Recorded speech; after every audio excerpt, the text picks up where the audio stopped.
Assalamu alaikum. Today we are going to discuss difference between Convert.int32 to int32 and int32.Parse. What is the difference between two? Right. So let's start. Let's assume we have a string amount which is equals to string 1000 and we need to convert this amount to integer. So that case, first scenario is by using int.Parse. In that case, first conversion is equal to int32.Parse, that would be amount, and second conversion is by using convert.int, I guess, to int32. Okay, int second conversion, and that would be convert.to int32. Right, and let's print these two values on the console straight away.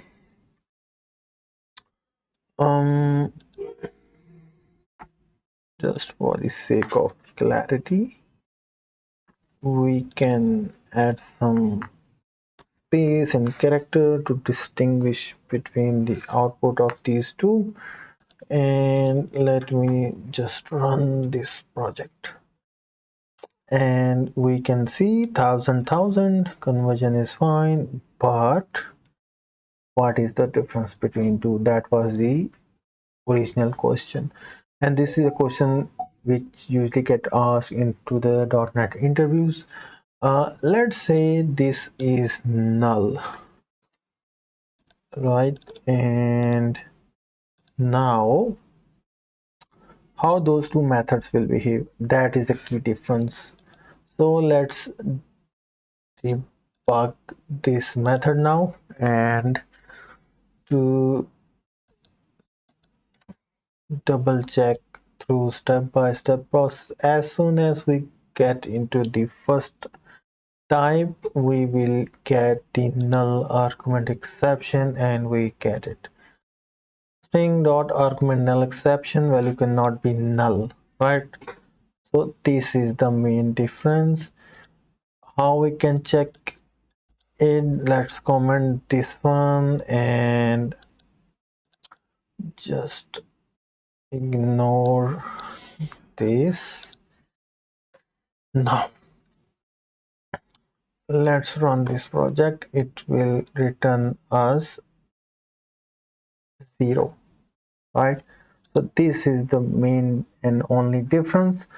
In case of int.Parse, we should be confirmed that the value is not null, and if we are not confident, we should go for convert.ToInt32, because in that scenario, if it's null, it will return a 0 instead of argument null exception.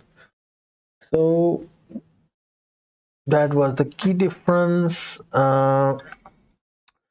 Again, we can as this is a project and discussion around conversions, why not let's discuss another comparison, which will be around int.Parse and int.TryParse. So what is the difference between these two? Again, let's assume we have the same amount, 1000, and now we want to convert the int. For the first case, let's assume we are using by using int.Parse, we can go with this. Second would be by using int dot ops try parse, and with try parse is equal to int dot try parse. So the main difference is the number of parameters. Try parse gives us two parameters, one is string and the second one is out parameter. What is this? Let's explore it. So we will passing this amount here, and we will be giving that method a variable of type out. Let's say the converted value is equal to null, let's say, and we can pass this as converted value. Can't we pass null as a converted value? Let's say what it says. Okay, we can't pass null. That is fine. We can go with this one, and this will return us boolean. So we can see a couple of main differences. One is return type. TryParse will return us bool. The parse return us int. Whenever there is a null value in parse, it will return us null argument exception, and whenever there is a null value, we won't get that exception and we will get false here. So let's explore it a bit further. Yeah, so let's debug it again to see how it works. We have 1000 amount. First conversion is fine, it is returning as 1000, and the second conversion we got true, which means the conversion is successful.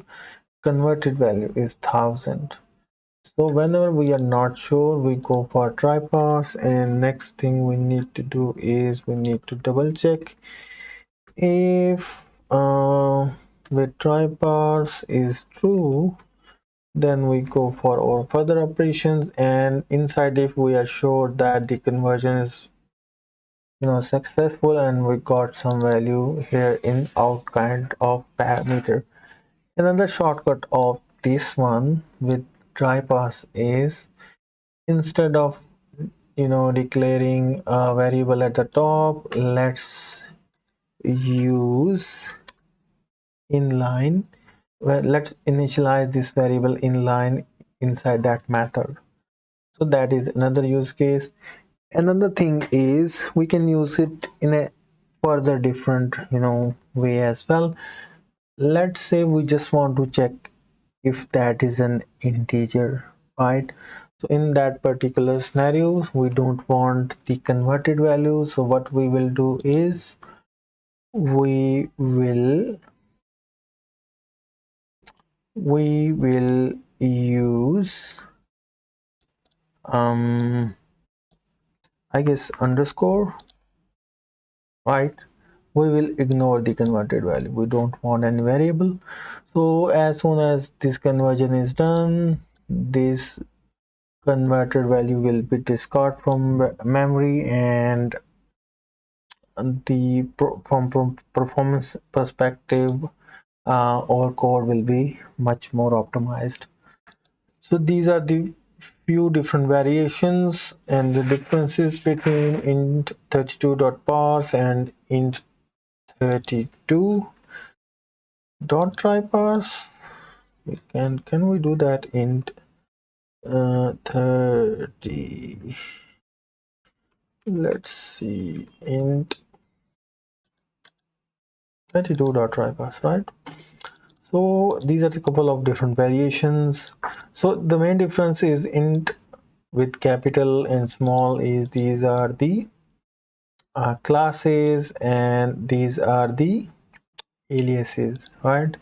So the meaning of both is the same. We can use either of them, but from consistency point of view, we should use, one standard way to call those primitive data types.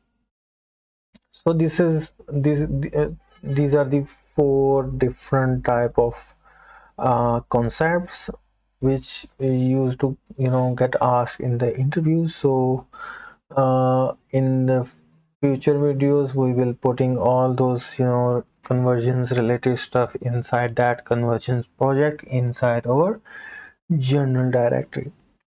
In case of any further question, do ask in the comments. Stay tuned and keep coding.